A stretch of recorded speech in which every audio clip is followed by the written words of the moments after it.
This is Karen Brockney for Alaboni.com. In this Photoshop Elements lesson, I'll show you how to add haze and lens flare for some of those popular washed out effects on your photos. Let's start with this photo of a fireman. This is really a nice image that I downloaded from iStock Photo, but it's very bright and crisp, and I would like our fireman to look as if he's been in the midst of a fire. So with the background selected, on the Layers panel, click the Create a New Fill or Adjustment Layer icon and choose Hue and Saturation. We're going to drop the saturation of this image down about -25, and we can just type it in that field. Let's also lighten this a bit too. Let's move the lightness slider to the right, and we'll lighten it to about +5. We've now reduced the saturation, and we've lightened our photo just a little bit to give this a bit of a faded look. Now from the Create a New Fill or Layer Adjustment Layer icon, click and select Levels. In the Levels Adjustment panel, change the output level on the left below the slider to 50. This adds a nice clear haze over our photo. Let's now add a bit of a photo filter to make this look a little more warm. Create another adjustment layer. Click the Create a New Adjustment Layer icon and choose Photo Filter. In the Photo Filters, choose the Warming Filter 85. Check the Preserve Luminosity checkbox to make sure that you don't darken the image when you add the photo filter. Increase the density to 50%, and that's a little warmer than I would like. So let's reduce the opacity to about 50%. He now looks like he's working in the heat of the day, but let's give him a little bit of sun flare. In the Layers panel, click the Create a New Layer icon to add a new layer above the photo filter layer. In this new blank layer, we will fill the layer with black. So press D on the keyboard to set the default colors of a black foreground and a white background. Choose the Paint Bucket tool. Click once on the photo to fill that layer with black. From the Filter menu, choose Render, then select Lens Flare. In the Lens Flare dialog box, choose the lens type of 50 to 300 mm zoom. You can actually experiment with the different lens types to see what they would look like, but I like the 50 to 300 mm zoom best because it adds a lot of color to the image.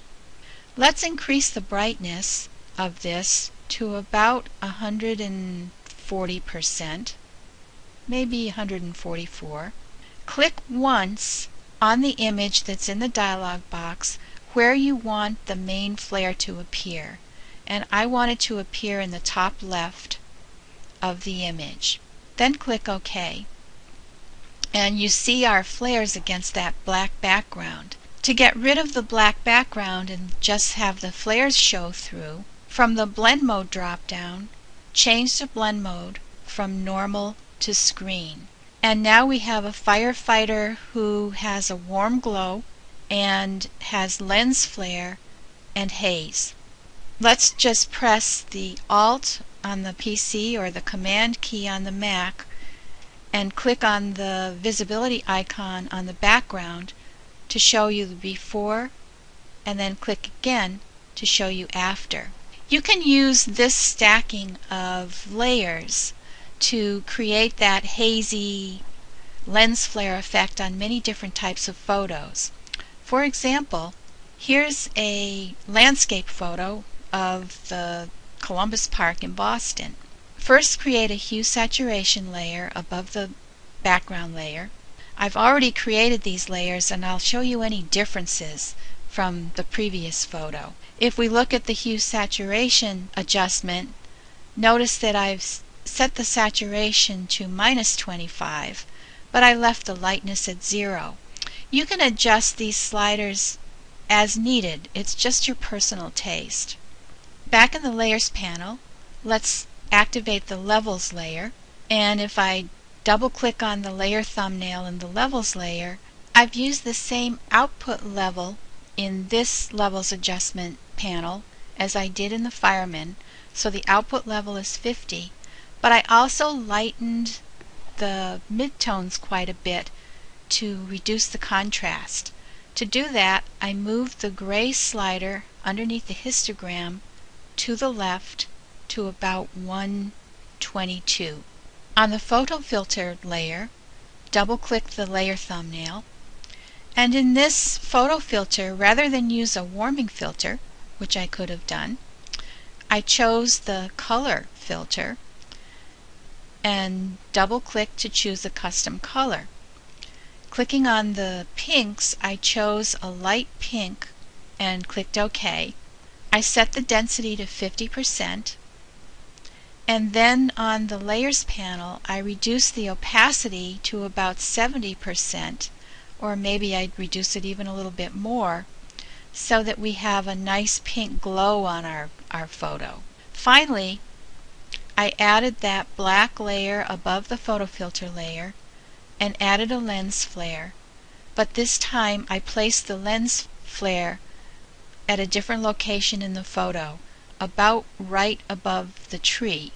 So now this photo has a nice kind of a pink hazy effect on it with lens flare. In our final photo, let's look at the adjustments that were made. The Hue Saturation layer has a saturation of -28 and a lightness of +14. The Levels layer has an output level of 62 to add a little bit more haze, and I also moved the gray slider just a little bit to the left to lighten it even more. For the photo filter, I chose a pink color of 50% and I reduced the opacity to 25. Then for the lens flare layer, using the black background, I increased the size of the lens flare quite a bit and made the starting point up in the left corner. One thing that I did with this photo was I wanted to bring out the color of the eyes. Notice how washed out her eyes look now that we've applied all of these hazy and lens flare effects. So in order to get the original eyes, I selected the background, used the selection brush tool, and increased the size of the selection brush tool, and then selected each of the irises of her eyes.